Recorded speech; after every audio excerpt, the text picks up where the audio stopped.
All right, welcome everybody to November Walk with the Doc. So we know November is known for Thanksgiving. So today is talking turkey. So, on Thanksgiving, there's a million questions people ask, whose house are you going to go to? What are you going to bring? Is there going to be traffic? Where's the football game? What station is it on? And then, of course, the question every mother and grandmother across the country is going to be asking, are you hungry? So today we're going to carve into those big questions. What's hunger? And what's on the cardiologist's dinner table at Thanksgiving?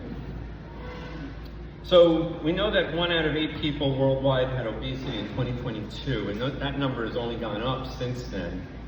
So because of that, there's been plenty of research on what is hunger, the mechanisms, trying to understand it, and then how we can attack it so people don't get obese and run into problems with diabetes and heart problems. So there are 3 mechanisms of hunger, and we'll talk about all 3. I gave you a graphic on it on one of the back pages here. And I apologize because it's very complex. It's all in medical jargon, and I don't usually like to do that. But I just thought I'd leave it there for you so you can get an idea of what we're talking about and the complexities of all these systems that we're talking about. There won't be a test afterwards, so don't worry.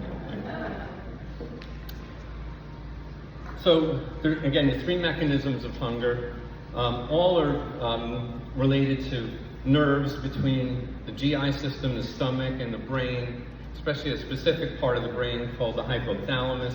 The hypothalamus is the part of the brain that's very deep in the brain. It's one of the older parts of the brain.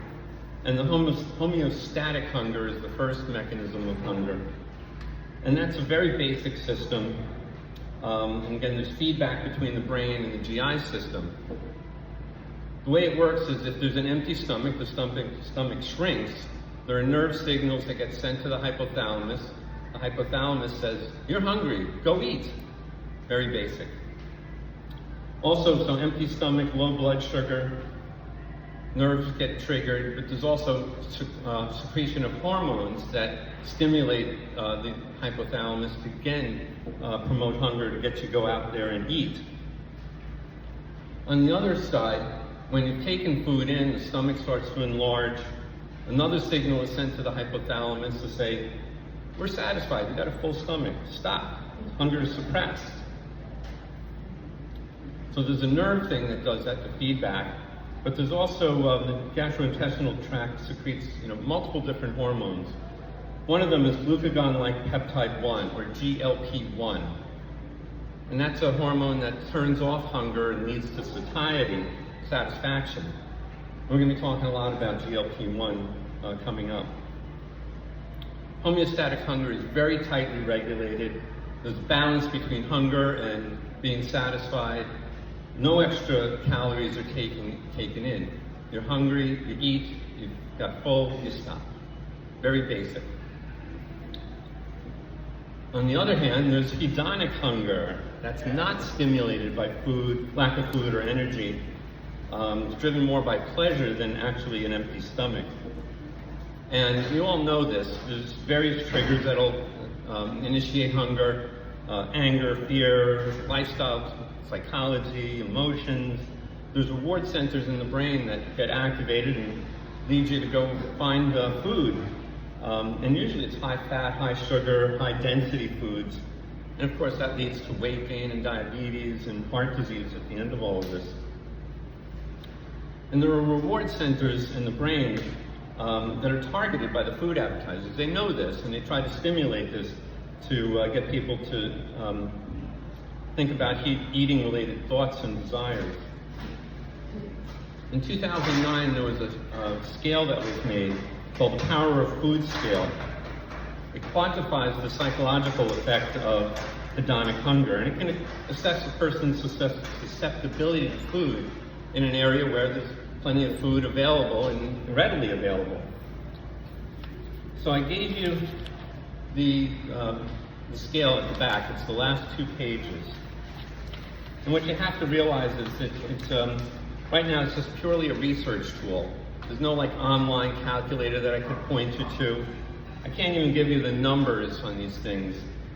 But if you look at it, there's 21 questions, and you can rate each question as you don't agree at all with the statement or agree strongly with the statement. So if you're sitting there saying strongly agree to a lot of these things, then you probably have a very high PFS scores. And at least in the literature, the high PFS scores, you're more likely to eat for pleasure and be more in the hedonic hunger. People with lower PFS scores don't seem to have the same brain stimulation as people that have higher scores. And again, it's a purely research thing, but you can look at the questions and see how you'll rate on it. So again, the difference between homeostatic and hedonic hunger. Homeostatic hunger is a survival instinct that's driven by the need for food and energy. Hedonic hunger is more complex, and it's people that eat when you don't necessarily need calories. The body isn't necessarily craving it. There's something else driving it. The third type of hunger is this microbiota-driven hunger, and that relates to the bacteria that lives in the gut. We all have normal bacteria, good bacteria that live in the GI system. Food comes into the stomach, into the small intestines, it gets broken down. Those metabolites produce changes. They'll drive hormones that will increase hunger or decrease hunger. And some of the metabolites, again, food comes in, it gets broken down, goes into amino acids and sugars. One of the metabolites, just for example, is a short-chain fatty acid. That fatty acid decreases the hedonic hunger by inhibiting the brain center, the brain reward center. And again, these metabolites can activate other hormones, including the GLP-1, to drive down and suppress hunger. So as you can see, this GLP-1 is a key hormone in the whole equation.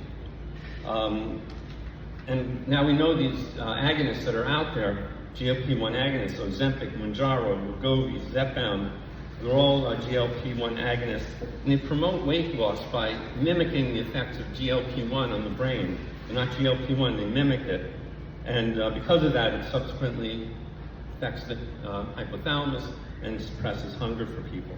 That's one of the mechanisms why, or how these medications work to reduce weight. What's the other big question? What's your cardiologist eating on Thanksgiving?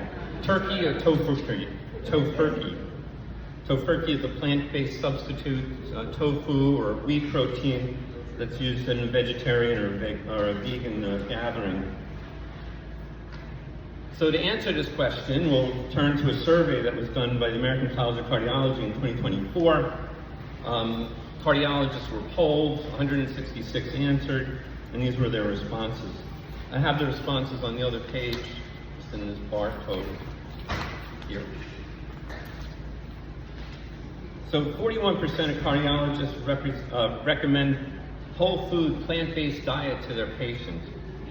But only about 8% actually follow that plant-based diet. So I can tell you with 92% probability your cardiologist is having turkey on Thanksgiving. With all the trimmings. So also on Thanksgiving, is your cardiologist going out for a run, or is he sitting on the couch watching football, smoking a cigarette? Well, again, we turn to the survey. 91% of cardiologists recommend exercise to their patient, but surprisingly, only 69% met the physical activity guidelines. Again, the last bar on this is 92% of cardiologists avoid tobacco. Which I can't really believe that 8% of cardiologists in 2024 actually smoke. That's 166 cardiologists, 8% is about 13 of those guys. All right, that's what this says, that's what it says. So according to the National Turkey Federation, there is a National Turkey Federation. 88% of Americans will be eating turkey on Thanksgiving. About 46 million turkeys consumed each year. So I'll leave you with this. On Thanksgiving, go do your turkey trot or walk, or come here and do your walk, and then feed your homeostatic hunger. Try to deny that hedonic hunger. I know it's hard, but try it. and join the 88% of Americans and 92% of cardiologists having a turkey dinner. And then on Black Friday, go back to whole food, plant-based diet. So I'll give you some more additional turkey tricks. This is from Joanne Gordon, our cardiac nutritionist.